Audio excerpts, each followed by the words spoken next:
ఇప్పుడు హిందూపూర్ ప్రజలకి సుబ్రహ్మణ్య స్వామి పండుగ అంటే సుబ్రహ్మణ్య స్వామి పండుగ తేరు పిక్తారు, అలవేస్తారు, ఇంకోటి ఎన్నో చేస్తారని మీకు తెలిసింది. దీనిలో ఇంకొక ప్రత్యేకత ఉంది. అది ఎవరికి హిందూపూర్లో కానీ ప్రజలకు ఎవరికి కూడా తెలియదు.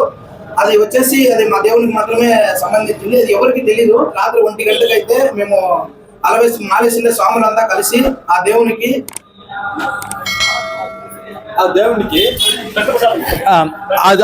ఏం చేస్తారంటే ఇప్పుడు ఇడుమ పూజ అని చెప్పినాం కదా, ఆ ఇడుమ పూజ నైట్ 12:30 1 గంటకి దాన్ని రత్తగావ అంటే దానికి ప్రసాదం అనేది రత్తగావ అంటే ఆ దిష్టి తగులుకుంటా, జనాలకు తగులుకుంటా, ఊరు ప్రజలకు ఎవరికి తగులుకుంటా దానిలో అన్నం, ఆ రక్తంలో అన్నం పెట్టి రక్తం పెట్టి నైట్ 12:30 1 గంటకి ఆ శక్తి ఉండే వాళ్ళు ఎవరంటే వాళ్ళు పోయలేదు. ఆ భక్తి ఎవరికి ఉందో, ఆ ధైర్యం ఎవరికి ఉందో వాళ్ళు మాత్రం అన్నం ఇస్తుంటానంట.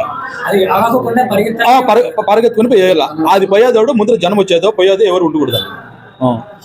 ఇప్పుడు ఇడమ పూజ అని చెప్తున్నాం కదా, ఆ ఇడమ పూజ కంగారం ఇప్పేటప్పుడు కూడా ఉందండి. ఇడమ పసుపు ఎవరు తెచ్చుకున్నారో పోయినసారి పెద్ద అయినా చేస్తూ ఉంటారు. ఇప్పుడు వచ్చి కుమార్ అనే ఒక ఆయన పసుపు సుంచేది పోయేది చేస్తూ ఉంటారు.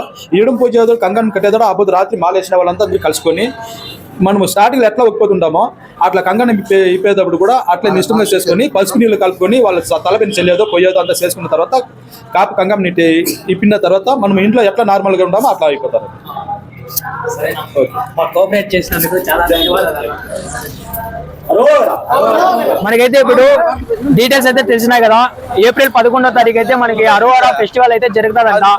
ఆ రోజు నేను కూడా వస్తాను, మీరు కూడా రావండి. ఇప్పుడు మీకు ఏ డేట్ లో జరుగుతుంది, ఎలా జరుగుతుంది, ఎప్పుడు జరుగుతుంది అని చెప్పడానికి కోసమే నేను ఈ వీడియో అయితే తీసినాను. 9 గంటలకు అయితే స్టార్ట్ అవుతుంది పండుగ అని చెప్తున్నారు. ఇక్కడైతే ఏప్రిల్ 11వ తారీఖు మనమందరూ ఇక్కడ వచ్చి ఇక్కడ జరిగే ఫెస్టివల్ ని జయప్రదం చేయాలని కోరుకుంటున్నాను అందరికీ. అరోహర.